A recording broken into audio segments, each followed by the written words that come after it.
Assalamualaikum warahmatullahi wabarakatuh. Saya ucapkan kepada Madam Nur Zazila binti Abdul Manaf. Nama saya Siti Zawani binti Muhammad Zakaria. Nombor kad matrik saya AM2505018416.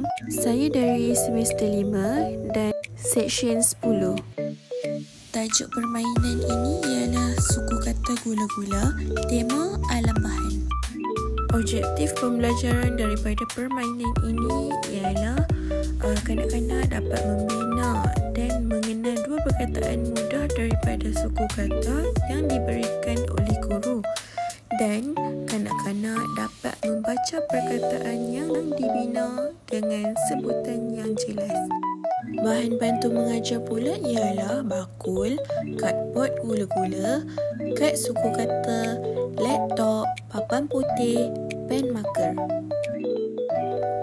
Langkah-langkah bermain. Langkah pertama, kanak-kanak diminta memilih kad suku kata dan melekatkannya pada gula-gula kadbod.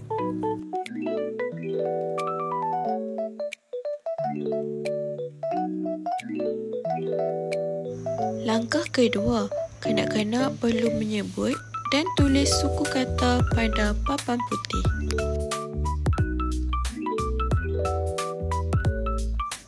Langkah ketiga, ulang langkah 1 dan langkah 2 sehingga masa pengajaran dan pembelajaran selesai. Kepentingan aktiviti ini membantu kanak-kanak mengenal suku kata dengan cara yang menyeronokkan, meningkatkan penguasaan baca awal, merangsang perkembangan motor halus dan koordinasi mata dan tangan kanak-kanak. Aktiviti ini juga menggalakkan kanak-kanak berkomunikasi secara lisan dengan lebih yakin dan juga membentuk suasana pembelajaran kooperatif dan menyeronokkan.